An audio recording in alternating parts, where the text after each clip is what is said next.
You want me to meditate on what? That's for the birds.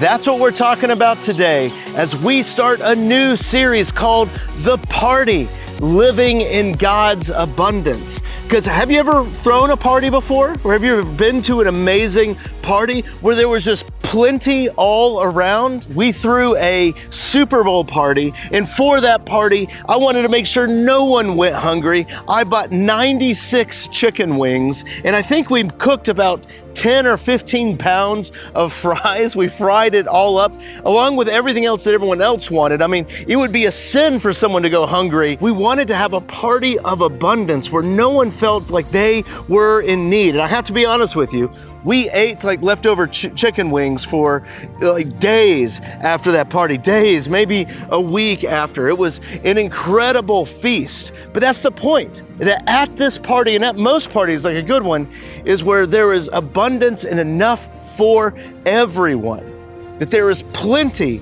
of food all around. So this is the view that God has of the world, that He is a gracious, generous host of the creation, inviting us to the party of His abundance. You know, it kind of reminds me of a story where there's a father that yells out, "Kill the fattened calf, for my son that was lost, but now is found." And the question for us today as we look at this series is, are we going to come into the party that the Father is preparing for us, or are we going to hang out and not come in because we actually believe that there's not enough? Do you remember how Jesus teaches this story? You know, there was a father who had 2 sons, and the younger son asked for all of his inheritance, which meant that he wanted him dead. And then he went off into a distant land and squandered it all away. Then one day when he was feeding some pigs slop and he wanted to eat some of that slop, he finally came to his senses and he realized the absolute abundance that was with his father. And this is key here. He realized that he would always have enough, even if he was a slave to his father. Even the lowest of the low have enough at the party that the father is throwing. So he returns home, and when he was still a long way off, his father saw him and began to pick up his robes and all that. He's running and he yells at the top of his lungs, "Go to Publix and buy the finest things that we can cook.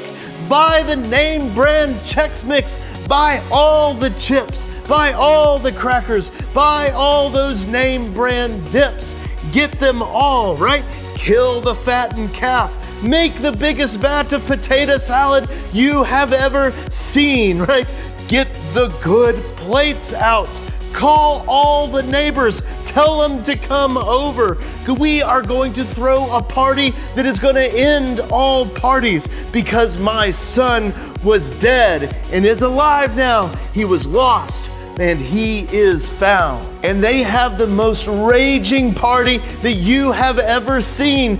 Chicken wings as far as the eye can see. But the older brother, he's working out in the fields and he can hear something in the distance. And he's like, "Oh man, someone's really throwing a killer party there." And he can hear the loud music and he look and see how there's fireworks being shot off and all. He's like, "Oh man, that's quite the party." And he goes up to check it out and he realizes that it's coming from his own father's house. And so he grabs one of the servants and said, "What? Why is the party? What is going on here?" And the servant's like, "Your brother who was gone is back, and your father had us go to Publix and buy all the meat, all the chips, all the soda, all the beer, everything to throw a huge party. It's all here, and all the neighbors, everybody is here at this party." Now, let's talk about this for just a second.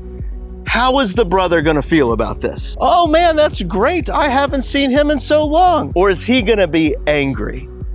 Yeah, he's super angry. He's super upset. And you can tell why. He's like, "This is all just a waste. My younger brother already took his inheritance And everything that Publix has now from my father was supposed to be his, was supposed to be that older brother's. It's all just waiting, now it's gone. They might as well have dug a hole, stuck all that money in it, lit it on fire and buried it and forgot it. They're just wasting all that money on that good for nothing son of yours. You see, he's looking at how little he has rather than seeing how much his father is giving him. And this is such an easy view to have, that view of scarcity where we feel like we just don't have enough. I mean, they understood this in Jesus' day as well. I mean, they were living under a harsh rule. I mean, Roman was like a foreign occupying nation over them that was taxing them to keep them subservient, right? Taxing them into oblivion, right? All of their paychecks almost were having to go to the tax. People were having to live day by day, not paycheck to paycheck, but day by day to just get by. Like it's easy to have this idea of scarcity and have this mindset that there's not enough when you have problems just getting by. And I think we understand this today. I mean, there's COVID all around and everybody's kind of tense and doesn't know what to do about it. I mean, you look at political leaders right now and there's so many are just operating under this scarcity mindset. They're like, we don't care who gets sick as long as we got to get things going again. So many are facing unemployment right now. So many are employed, but their jobs are less than they used to be. Their hours have been cut back. I mean, you look at the stock market. Like, I remember I looked at a chart that had the fear index for the stock market, and from March to now, the fear index has been higher than it's been in like 15 years. Like, everyone is so scared that the bubble is gonna pop on the economy and there's gonna be a huge sell-off, and that's gonna affect our retirements. And we look around at the politicians who are supposed to be working on the stimulus, and you look at it and you're like, gosh, this is all just political theater. You know, they'd rather like look like a peacock and strut around than actually trying to help out and help recover the economy by helping out the people. So personally, yeah, it's easy to look around and go, I don't have enough. I need to build bigger barns while I can. And here's the thing, that is anxiety of scarcity. And the thing is, we sometimes call that righteousness or good thoughts, but we won't call it anxiety. We'll call that anxiety of losing everything. Like, we'll actually call it like, oh, I'm being vigilant. I'm being vigilant about what's gonna happen. Yeah, like we need to create bigger barns now, right? And the truth is that anxiety about not having enough or losing everything is so dangerous. And that worry, that anxiety has the power to rot us and steal the generosity out of us from the very core out. Because we see in Jesus' teachings time and time again that if you make your own personal security your main focus in living and of your life goals, that it will break you. That scarcity anxiety will just become overwhelming and you'll fall apart. Because sometimes we feel like we just have to figure it out all on our own. It seems like everyone is trying to fight us and trying to figure out how to get what is ours. And that creates anxiety within us that we don't have enough. And that anxiety then causes us to fight and to keep what is ours. Like, don't mess with what I have. That's mine. We need to get that back, right? And I've seen this scarcity mindset in tons of people, and there's some calling cards to it. I mean, one of it is that those people that have that really feel they're always up for a fight. They always want it to go to blows. They want to fight for what they have, because they feel like they always have to win. Because to them, it's like a zero-sum game where when they win, they've taken it from somebody else. And when someone else's wins, it's taken it from them. And that's such a scarcity mindset. And it's one that will destroy you from the inside out. And that's simply just not a biblical worldview. And if it's not a biblical worldview, then why do we call it Christian? So Jesus is inviting you to see the world through a completely different lens, to kind of put on those biblical glasses and see it through a different angle, a different understanding, kind of through the backwards lens of the kingdom of God. And to begin to see this, he's inviting us to slow down and meditate, to slow down and see the things around us in the creation that we might have missed, to consider things around us, to consider the birds. No, really, think about the birds, even those scavengers, the ravens. Have you not thought about them before? You know, they don't have any barns. They don't have a mortgage. They don't have a 9-to-5. They don't even have a kitchen or an IRA. They don't even have a checking account. And yet, God feeds them. And how much more does God care for you? And how much more does God want you to be hosted in a generous party of His abundance? He invites you to see the upside down view of God's kingdom, how He has created the world and how He has made it in abundance and part of the party. And He wants you to notice it through the birds. Jesus is this upside down creation world of God's kingdom, because Jesus doesn't look like he's got like ripped muscles and abs and he looks amazing and perfect and gleaming and riding on white war horses into battle and all that. No, like Jesus doesn't look like much. He looks small and insignificant. That's the whole point of the Christmas story.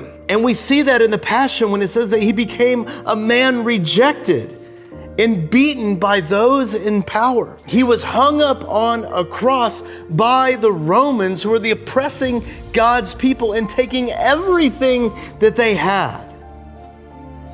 And yet, when it looked like they'd taken everything from Jesus, they took his life, it looks like they've taken everything from God that's left God powerless, we realize that in the powerlessness, in the nothingness, that God rises again. That we cannot stop the abundance of the one who can merely speak creation into existence. That the abundance of God's kingdom raises Jesus again on the third day. And while he may not look like much, he has the entire glory of the kingdom of God behind him, and he comes back and he gives us all that resurrection power. And you know why? Because he loves you. Because he doesn't want to lose you. Because he's the Father that sees you in the distance and yells, "Go to Publix and buy the name brand Chex Mix." You know, he is the one that is running to you, and he's giving us all of that abundance. And can you imagine how much it pained that father in that story that he's celebrating that his son had returned, and he looks out and the older son is just kicking pine cones out in the yard, mad as spit, and won't come in because he thinks there's not enough to go around. And this is what it says in Luke chapter 15. The father says to his son, "Son, you are always with me, and everything I have is yours." It's fitting to celebrate and be glad, for this brother was dead and is alive. He was lost and he is found. He comes out and says, "Come into the party of abundance. Come into my kingdom and be with me. Don't stay outside, but come in." So let me ask you a question. Are you going into the party?